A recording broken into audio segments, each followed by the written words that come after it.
All right, guys, Mike Wood here. Again, we are going to do another how to sharpen video. This is a period correct mountain man knife. That's mountain what they man would have knife. used in the 1820s to 1840s. So it's a Green River knife.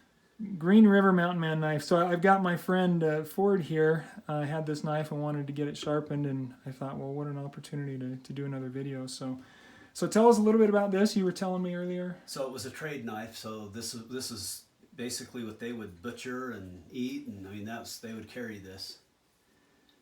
And so it's just it's in museums. What they would have, and I kind of distressed it, blued the blade, and kind of roughed up the handle and stained it, and kind of made it look what you see. Made it look authentic. Yeah. It is authentic. All right. So what we're going to do then is we'll put this on, and let's just test for the angle. It's got a very small edge on it, so that's kind of nice. When you have a small edge, it makes it easy to match the edge or create a new one that's close anyway. But I think that from my experience, that's probably going to give us the best angle. It's got quite a belly here, but it's a long flow, and so putting it a little bit forward of the center and the heel there, more toward the front, barely cocking a little bit, I think that will actually get us a pretty good angle there. So that's what we're going to try, and we'll start there. We'll put a little marker on here.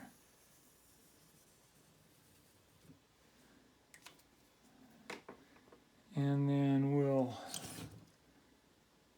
throw a 1200 grit. And is this your diamond? This is the diamond set, yep. And I think that is a little high, so. And how do you know? I mean, what tells you? So for me, it's just experience, having so many knives, and so just, I've gone through and sharpened so many knives over the years. For me, it's just kind of, I guess, and based on my experience. So again, with this one having a really small edge, you get somewhere in the ballpark, and it's not going to be hard to find that edge and match it. Okay. So that's all I'm doing there, and then we're going to relock this so we don't come down in front of it. Lock that back. And then what I'm looking for is to see if I'm taking off the marker all the way to the edge. And I can see that I am back here. If I put my fingers under it, I can see it pretty good. So I'm good all the way up through there. So that tip is a little bit different, but honestly, that might just have a different angle. That'll come out as we sharpen. And so I'm pretty close there. It looks like I'm not getting quite to the shoulder, so I might actually be a little steep. I'm already feeling a burr on that, so you might want to get one with hardened steel, because this feels pretty soft. So we'll go down a little bit and try a few passes again. And that looks a little better, so we are getting all the way to the edge on that. And so that's my angle, and so I'm just going to make sure that's nice and tight, and we're going to leave that as the angle. Make sure that I'm not falling in front of the blade, so this lock ring is in place, and that looks good. And that's actually really interesting that I am feeling a little bit of a burr with the 1200 stone, so we're going to try just sharpening this straight with the 1200. Again, it's a thin knife. It's a very small edge, so there's not a lot that needs to be done to get this sharp. So 1200 is like a fine. 1200 is my finest stone. And up here at that tip, we're probably going to need something a little more coarse, because that's not quite going. So we're going to go ahead and we'll bump it up. Let's do why not? We'll just go down to 250.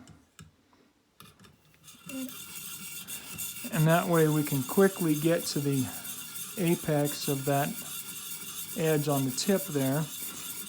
But it does look, this positioning actually looks pretty good. It gives us a pretty consistent angle. So I'm pretty happy with the position of the clamp on the knife. If you're clamping it and you want a little different profile on your angle at one point of the knife or the other, then play around with the placement.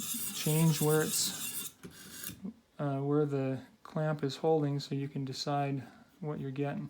So I'm feeling a little bit of a burr there, but I'm not getting the burr out of the tip. So that tells me that we're not apexing, or in other words, we're not getting all the way to the edge. And so we'll give it a little more oil there. And so we need to work that a little more. It actually has quite a bit of metal coming off there. So we've got to work that a little bit more to get that to apex. That burr is really important when you're sharpening, because that tells you if you're actually sharpening. Because if you're not getting to the edge, you're not sharpening. You're taking off metal, but only apexing that edge is actually sharpening. And you can hear that. Hear that burr? Yeah. So that tells us we do have a burr there on most of that. And it sounds different out here. So again, I'm going to work this side out on that tip a bit. I like to use a circular motion, and if you watch this, I'm coming up and around and then pulling this way, and that's going to create that burr right here. And then if I go this way, when I'm pulling down, it creates the burr over there. And so I do back and forth on that as I'm working around the blade. And the circular motion will also help you to keep that tip nice and pointy so you don't end up rounding it off. If you're doing a back and forth like this, you might have more potential of coming in and rounding that tip off and ruining your tip. And so I like to do a circular motion on that. One of these days I might come and sand this tabletop down because it's not real flat. So my stone base it's got rubber on the bottom, but it still moves a little bit. So I just put my finger on it and hold it. It feels like this screw might not be tightened there. Always make sure everything's tightened down before you start working, so that you're not getting unwanted movement. There we go. All right.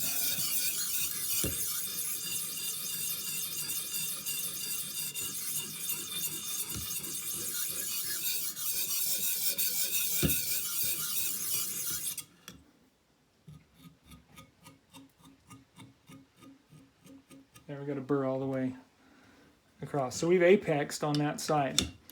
So we flip it over, and then listen to that burr get removed. Oh yeah. Yeah, you can really hear it. You can hear the difference. I love that. So I'm going to work this a little bit more and make sure that we are apexing from this edge, or this side of the blade. And then once you've verified that and you've created a burr on both sides, then it's just a matter of cleaning it up. And for the cleanup strokes, it's always against the blade like this. Start at the top of the stone, work up to the bottom of the stone and along the edge of the blade. So you don't want to go just side to side like this and only work in the middle of the blade or the middle of the stone. You want to use that whole stone along the whole blade. And you can go different directions there if you want to. We are getting a burr there. All right, so now we'll clean that burr off with a couple of cleanup strokes here.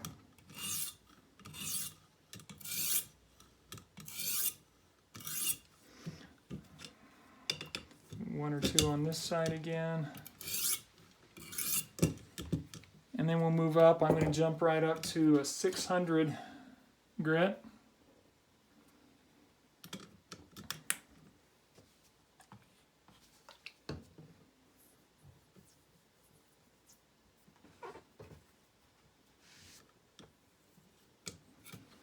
And this is why I like the knob here, and I like to keep that loose, because then that is really useful for this one direction passing and the cleanup stroke. So what we're doing here is really just cleaning up those micro striations that the diamond stone, the 250 diamond stone created.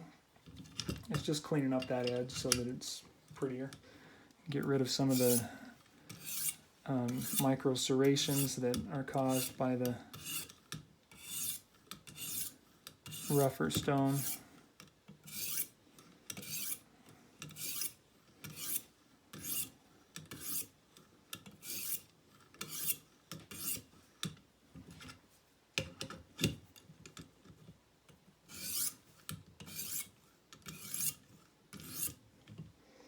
And then we'll go ahead and finish off with 1200.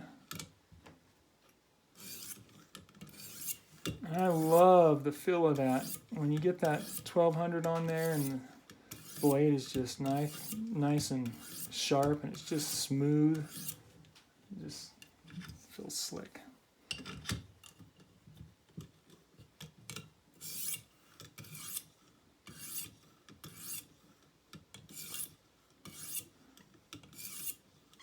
What makes a knife hold its edge? The steel, type of steel. So if you have a hardened steel, carbon steel, like a D2 tool steel is the oldest that I know of. It's one of the oldest hard steels. I'm feeling a little bit more of a burr on that side. But yeah, the type of steel that you have is really what's going to determine how long that edge will stay sharp. The softer the steel is, the faster it will lose that edge. So we'll pull out a little test sheet here and Oh wow, it's feathering that. if I'm careful, I can get a little curly, but you have to really just barely bite into it. So, when you're sharpening, you want to start at when you're testing, paper cutting, you want to start back at the heel, go all the way along, all the way up, to make sure that you're not snagging anywhere, because if you have a divot in the blade, then it'll catch. And so you can feel that as you're testing. So test all the way up. So there we are, how to sharpen a knife with a Green River Mountain Man. It would be the period correct for the Mountain Man era. A period correct Green River Mountain Man knife. Thanks for watching. Be sure and like and subscribe, and I'll bring more great knife videos to you.